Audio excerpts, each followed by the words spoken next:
오늘 예배 가운데 나오신 우리 모든 주님의 자녀들을 주님의 이름으로 축복하고 또 하나님께서 주시는 은혜로 가득 채워지는 역사가 있게 되시기를 소망합니다.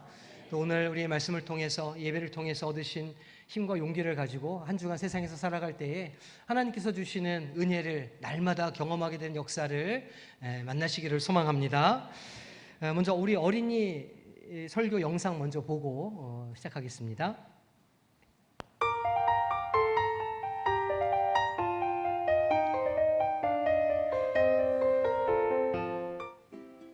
예수님께서 이스라엘의 이곳 저곳을 다니면서 말씀을 가르쳐 주시고 아픈 사람을 치료해 주시자 사람들은 예수님에 대해서 관심을 보이며 이런저런 많은 말들을 했어요. 저 사람 말이야, 구약 성경에 나오는 그 선지자처럼 보이지 않아? 아니야, 얼마 전에 사람들에게 세례를 주던 그 사람 같은데? 하고 말이에요. 사람들이 수군거리는 중에 예수님께서는 제자들과 함께 가이사랴 빌립보 지역으로 가셨지요. 바로 이곳이 이스라엘의 북쪽에 있는 가이사랴 빌립보라는 지역이에요. 화려하고 멋지지 않나요? 정말 번쩍번쩍거리죠. 예수님께서는 가이사랴 빌립보에 있는 황제의 길을 걸어가시다가 멈춰서서 제자들에게 물어보셨어요. 사람들이 저를 누구라고 합니까? 제자들은 대답해요. 사람들이 그러던데요. 예수님은 세례 요한이거나 엘리야, 예레미야, 또 예언자 중에 한 사람이 아닐까 하고 말이에요. 그러자 예수님께서는 한 가지 질문을 더 하세요. 그렇다면 여러분들은 나를 누구라고 생각합니까? 알쏭달쏭. 예수님께서는 제자들에게 왜 갑자기 이런 질문을 하시는 걸까요? 예수님과 제자들이 서 있는 이 길은 이스라엘 사람들이 만든 길이에요. 헤로당의 아들이었던 빌립이 도시를 만들면서 로마의 황제인 가이사랴와 자기의 이름인 빌립을 따서 가이사랴 빌립보라고 이름을 지었죠. 그리고 로마의 황제를 위한 신전들과 황제를 위한 길들을 만들었어요. 이스라엘 사람들은 이것들을 보면서 로마의 황제가 자신들을 지켜주고 돌봐준다고 생각하고 있었을지도 몰라요. 예수님께서는 사람들이 로마의 황제를 최고라고 생각하는 곳에서 제자들에게 나를 누구라고 생각하는지 물어보신 거예요. 베드로는 예수님의 질문에 대답해요. 예수님은 살아계신 하나님의 아들 그리스도이십니다. 하고 말이에요. 베드로가 말한 대답에는 이런 의미가 담겨 있어요.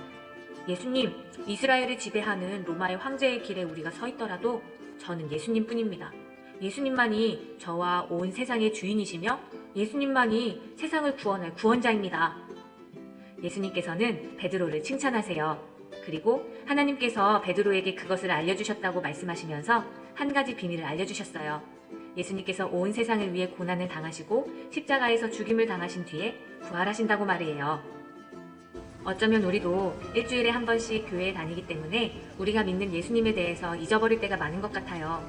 지금 이 세상은 로마의 황제는 아니더라도 여전히 사람들은 눈에 보이는 수없이 많은 것들을 의지하고 있죠.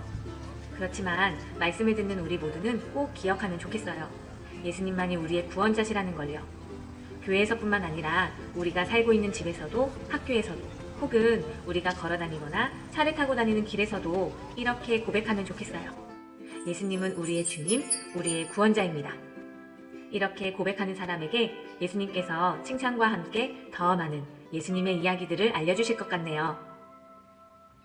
자, 예수님이 우리의 무엇이 된다고 얘기했죠? 지금 구원자 되신다 얘기했어요. 어린이들 삶에서 또 학교에서 집에서 늘 예수님을 우리의 구원자로 알아가는 복된 우리 학생들이 되기를 소망합니다.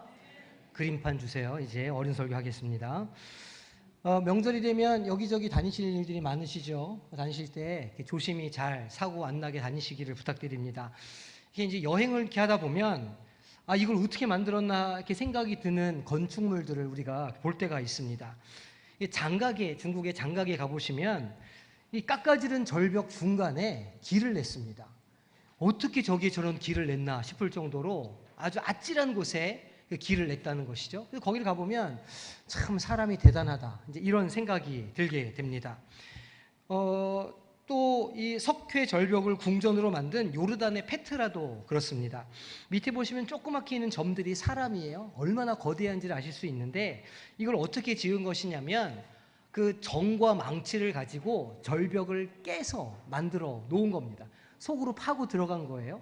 그러니까 여기를 가서 이걸 보면 야, 사람이라고 하는 존재가 얼마나 위대한가, 어떻게 저걸 저렇게 만들 수가 있나, 그런 생각이 듭니다. 사진으로는 그 위압감이 잘 느껴지지가 않아요. 직접 눈으로 보면 알게 됩니다. 그만큼 사람의 눈은 그 보이는 것에 대한 정보를 정확하게 전달해 줍니다. 하지만 동시에 무엇인가를 보지 않으면 믿지 못하게 만들기도 하죠. 허영만 씨가 그린 타짜라는 만화가 있는데 여기에 나오는 유명한 대사가 있습니다. 손은 눈보다 빠르다는 대사입니다. 눈에 보이는 게 다가 아니라는 말입니다.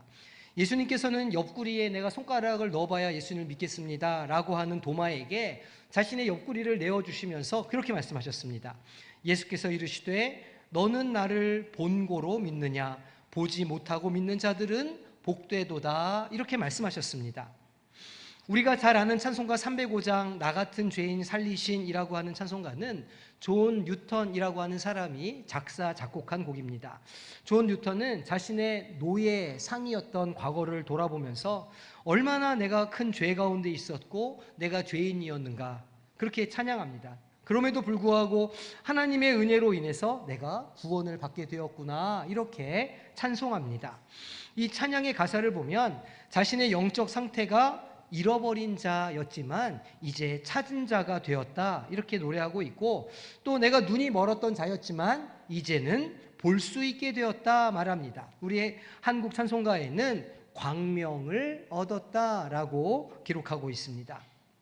때로 우리는 우리의 시력 너머에 있는 것을 확증해야 할 때가 있습니다.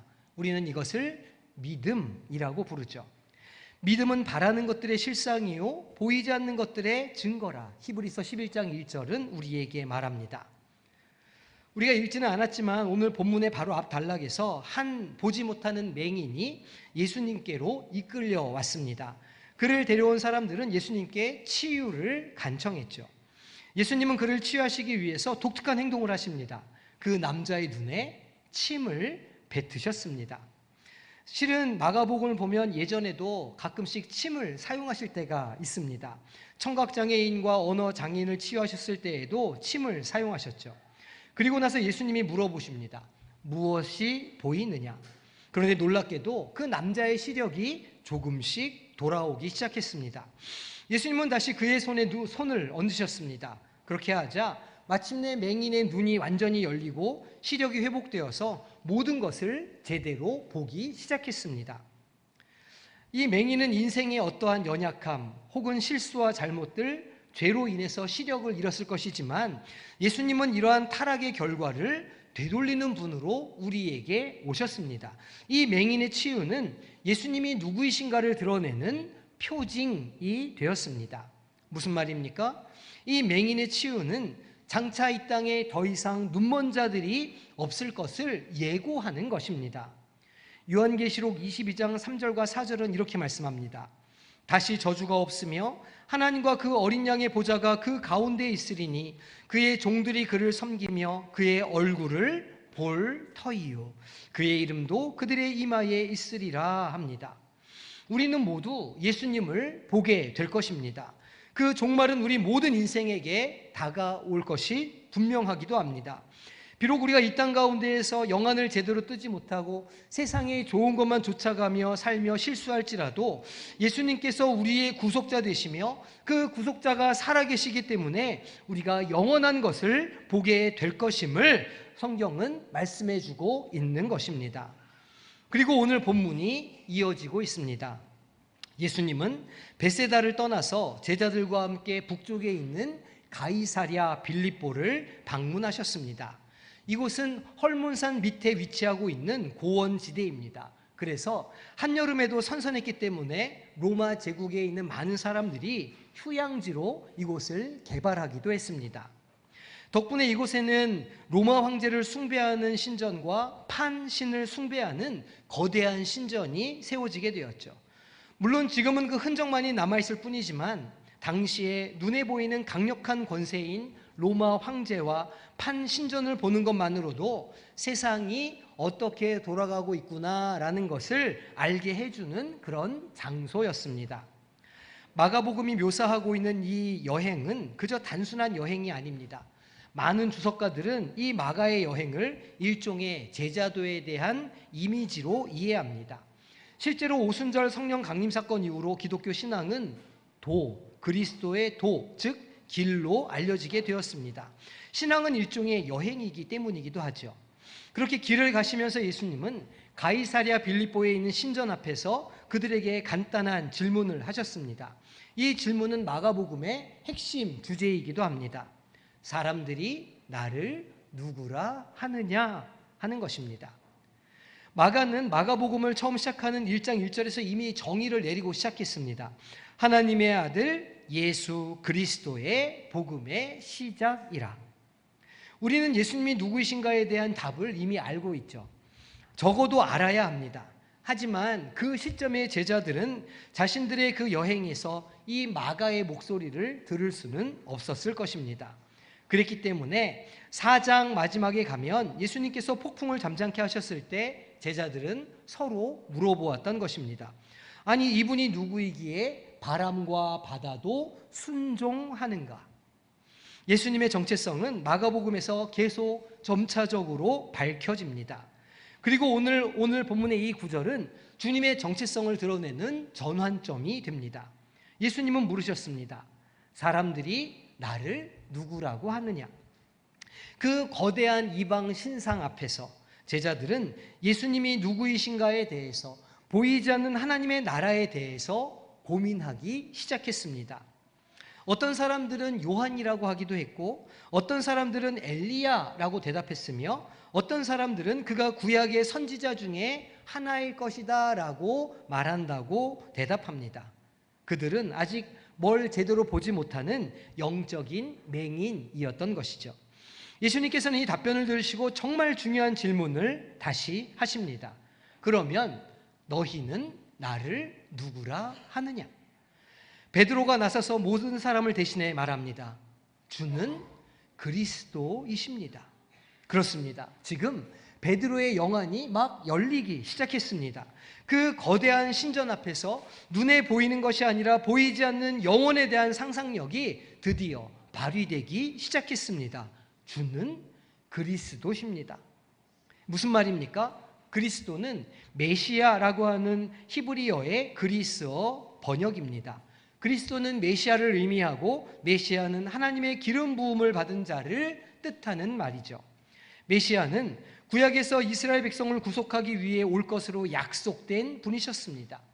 베드로가 주는 그리스도시니이다 라고 고백할 때 여기에는 장차 이루어질, 지금은 보이지 않지만 장차 가운데 임할 하나님 나라에 대한 믿음이 포함되어 있는 고백이었습니다. 지금 보여지는 것들에서는 사실은 하나님의 나라를 발견하기가 힘들었습니다. 로마 황제의 통치와 그 황제가 섬기는 신들만이 그들의 시야를 가득 채우고 있었기 때문입니다. 아니, 어떻게 사람이 저렇게 거대한 건물을 지을 수 있지? 라고 감탄할 때 우리는 그것을 가능하게 한 어떤 힘을, 능력을 생각하게 됩니다. 거대한 신전을 세울 만한 세상 권력이 있는 로마 황제를 떠올리게 되는 것이죠. 거대한 구조물을 지을 만큼 권세가 있는 눈에 보이는 권력을 우리는 생각하게 됩니다. 그런데 지금 베드로에게 나를 누구라 하느냐 묻는 예수님으로부터는 그런 권력의 향기를 맡을 수가 없었습니다. 예수님으로부터는 권력의 어떠한 조짐도 볼 수가 없었던 것입니다. 그나마 예수님을 따르던 군중들도 오병이어 사건 이후로 다 떠나버린 것 아닙니까? 그럼에도 불구하고 베드로는 예수님을 그리스도라, 메시아라 고백합니다. 그는 보이지 않는 가능성에 투자하고 있습니다. 막연해 보이는 꿈에 자기를 던지고 있죠. 여기까지 베드로는 주님께서 의도하신 바대로 그 신앙 여정을 잘 따라오는 것처럼 보입니다. 하지만 인간 존재는 늘 넘어지고 실패하고 쓰러집니다. 주님께서는 베드로의 고백을 듣자마자 완전히 새로운, 하지만 암울한 말씀을 꺼내십니다. 인자가 많은 고난을 받고 장로들과 대제사장들과 서기관들에게 버림받아 죽임을 당하고 사흘 만에 살아나야 할 것을 비로소 그들에게 가르치시기 시작하셨습니다. 주님의 이 고난 예고는 제자들에게 큰 충격을 주었습니다. 지금까지 제자들은 예수님을 따르면서 한 가지 분명한 소망을 향해 달려가고 있었기 때문입니다. 그것은 비록 작은 믿음이더라도 그것을 지키고 인내하면 마침내 승리할 것이라고 하는 믿음이었습니다. 조금 어려워도 참고 견디면 주님을 따르는 우리는 승리한다, 인생 역전이 일어날 것이라 라고 하는 소망을 가지고 있었던 것입니다. 그런데 주님께서는 지금 그 제자들의 믿음과 전혀 다른 말씀을 하고 계십니다. 고난을 받고 버려져 죽을 것이다. 하지만 사흘 만에 다시 살아날 것이다. 베드로의 귀에 들리기로는 지금 방금 예수님을 그리스도라고 고백했음에도 불구하고 그 메시아 그리스도가 고난을 당해 죽는다는 것은 상상할 수 없는 일이었습니다. 그랬기에 이 일은 나머지 제자들이 동요하기 전에 먼저 바로잡을 필요가 있었다고 생각했습니다. 드러내놓고 이 말씀을 하시니 베드로가 예수를 붙들고 항변하매, 여기에서 항변한다는 말은 꾸짖었다는 말입니다. 이 똑같은 단어가 어디에 쓰였을까요? 예수님께서 군대 귀신을 쫓아낼 때 돼지떼로 들어가라 하실 때 쓰인 단어가 이 꾸짖었다 하는 단어입니다. 그러니까 지금 베드로가 얼마나 강력한 어투로 예수님을 말리고 있는지 우리가 알 수 있습니다. 예수님, 그런 말씀 마세요. 왜 죽습니까? 아니, 살아서 말씀하신 대로 작은 것들의 승리, 약자의 승리, 어리석은 자의 승리, 이 계급의 역전을 보여주셔야 하지 않겠습니까? 라고 베드로는 항변하고 있는 겁니다. 아마도 예수님은 이 베드로의 바보 같은 대답에 실망하셨던 것 같습니다. 그래서 똑같은 어조로 베드로를 혼내시죠. 예수께서 돌이키사 제자들을 보시며 베드로를 꾸짖어 이르시되 사탄아 내 뒤로 물러가라. 내가 하나님의 일을 생각하지 아니하고 도리어 사람의 일을 생각하는도다 라고 혼내셨습니다.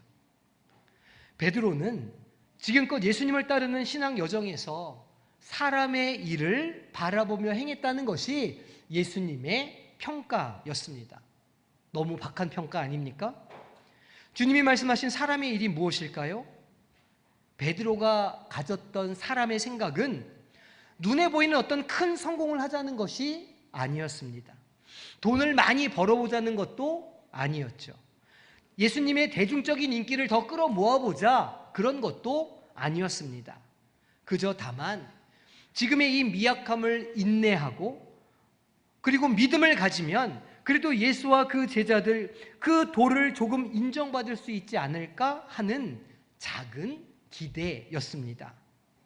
그런데 이어지는 주님의 말씀을 생각해 보면 베드로의 그 작은 기대조차 바로 살고자 하는 기대였다는 것을 알게 됩니다. 주님은 그 베드로의 살고자 하는 기대마저 내려놓을 것을 말씀하십니다. 무리와 제자들을 불러 이르시되 누구든지 나를 따라오려거든 자기를 부인하고 자기 십자가를 지고 나를 따를 것이니라. 누구든지 자기 목숨을 구원하고자 하면 잃을 것이요 누구든지 나와 복음을 위하여 자기 목숨을 잃으면 구원하리라. 나를 따라오려거든 나를 주님으로 고백하고 메시아로 고백하고 이 도를 따르고자 한다면 살고자 하지 말고 죽어야 한다. 주님께서 말씀하고 계십니다. 그런데 우리 가운데 죽기 위해 교회 다니는 사람이 있을까요? 실패하기 위해서 교회 다니고 넘어지기 위해서 신앙생활을 할 사람이 있습니까? 세상에 어떤 종교가 어떤 신이 죽는 것이 복이 있다 선언합니까? 그런데 주님께서는 여기 세상 사람들의 기대와 완전히 다른 말씀을 하고 계십니다. 진정으로 살고 싶다면 먼저 죽어야 한다는 것입니다. 진정으로 예수를 믿는 여정에서 승리하는 방법은 죽는 것입니다. 예수를 믿는 도는 죽기 위한 길입니다. 예수님의 이 말씀을 인정하신다면 이제 예수님을 무엇라 고백하시겠습니까? 나의 주님이라, 나의 삶의 주권자라, 창조주시라 고백하실 수 있으시겠습니까? 그런데 한번 곰곰이 생각해 보십시오. 모든 생명은 죽음으로부터 시작됩니다. 우리를 사랑하시던 할머니, 할아버지는 그 삶을 태워서 자녀들을 키우셨습니다. 그리고 마지막에는 영광도 없이 하나님의 부르심을 받으셨죠. 사랑하는 우리의 부모님도 그렇게 마지막 길을 분명히 가시게 될 것입니다. 그리고 여기에 있는 저와 여러분들도 빈손으로 마지막을 맞이하게 되겠죠. 하지만 그 모든 희생과 죽음은 새로운 생명이 자라는 토양이 됩니다. 할아버지, 할머니, 아버지, 어머니에게 생명을 주신 것처럼 이제 아버지, 어머니는 나와 우리에게 생명의 토양이 됩니다. 그 말은 죽어 썩어지면 그 죽음에서 새로운 생명이 잉태된다는 것이죠. 한 알의 밀알은 그 작아 보이고 연약하며 아무것도 할 수 없을 것 같은 그 밀알은 그저 땅에 떨어져 죽고 썩게 될 것입니다. 하지만 그게 끝이 아닙니다. 생명은 죽음으로 또 다른 생명을 낳게 됩니다. 예수님께서 십자가에 달려 죽으셨기 때문에 그 죽음으로부터 영생이 자라기 시작했습니다. 인생의 질고와 고통, 죄악으로 인하여 영과 혼과 무미, 사망에 이를 수밖에 없는 고독한 인생들을 향해서 주님은 죽기 위해 인간의 몸으로 우리 가운데 오셨습니다. 예수님이 죽지 않으셨다면 그 길을 따르는 이들에게 영생은 주어지지 않았을 것입니다. 다시 주님의 질문으로 돌아가겠습니다. 너는 나를 누구라 하느냐?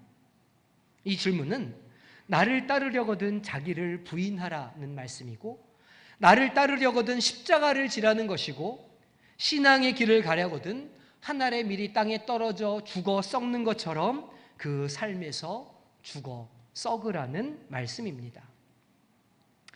대부분의 사람들은 눈에 보이는 확실한 것을 쫓아갑니다. 왜냐하면 그게 생존에 유리하기 때문이죠. 살기 위해서 그렇게 하는 것입니다.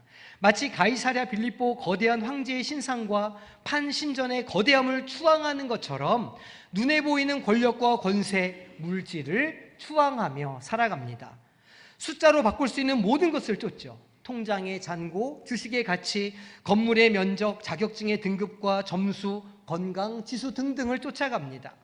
하지만 그 숫자만으로는 새로운 생명, 진정한 의미의 이 땅에서의 소망을 얻지 못하실 겁니다.